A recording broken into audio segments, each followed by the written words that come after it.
নমস্কাৰ বন্ধু বান্ধৱীসকল, আজিৰ বিষয়টো হৈছে শ্ৰী শ্ৰী মাধৱদেৱ। শ্ৰী শ্ৰী মাধৱদেৱৰ জন্ম হৈছিলে 1489 চনৰ লখিমপুৰ জিলাৰ নাৰায়ণপুৰ নামে ঠাইৰ লেটেকু পুখুৰীত তেখেতৰ জন্ম হৈছিলে।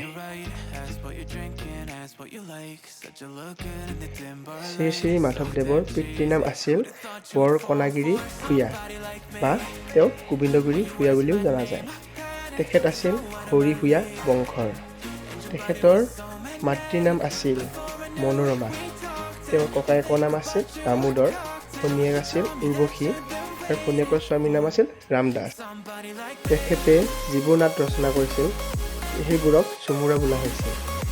মহাপুৰুষ মাধৱদেৱে লিখা জয়গুৰু শংকৰ বৰগীতটোত শংকৰদেৱ মুগ্ধ হৈছিল আৰু তেওঁ বৰগীত লিখাৰ বাবে শ্ৰীমন্ত শংকৰদেৱে বহুত অনুপ্ৰেৰণা যোগাইছিল। শ্ৰী শ্ৰী মাধৱদেৱ আছিল শ্ৰীমন্ত শংকৰদেৱৰ এজন প্ৰিয় শিষ্য।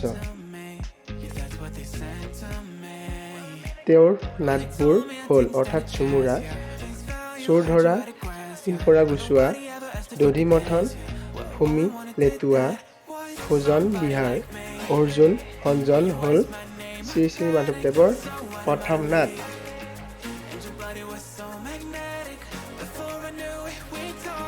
তেখেতৰ তত্ত্বমূলক গ্ৰন্থ বা ৰচনা হ'ল জন্ম ৰহস্য।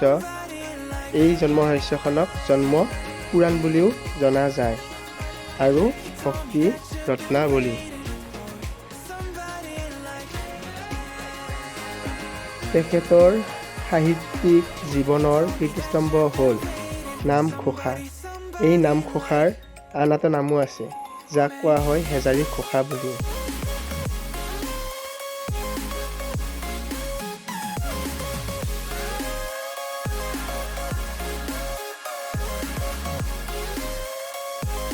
তেখেতৰ আখ্যানমূলক ৰচনাসমূহৰ ভিতৰত ৰাজসুই কাব্য, আদি কাণ্ড ৰামায়ণ এখন অনুবাদমূলক।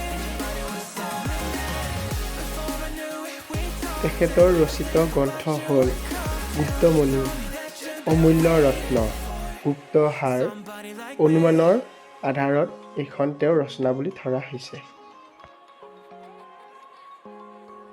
শ্ৰী শ্ৰী মাধৱদেৱৰ মৃত্যু হৈছিল 1596 চনৰ কোচবিহাৰৰ ভেলা সত্ৰত। ভিডিঅ'টো ভাল লাগিলে লাইক, শ্বেয়াৰ এণ্ড ছাবস্ক্ৰাইব কৰিব।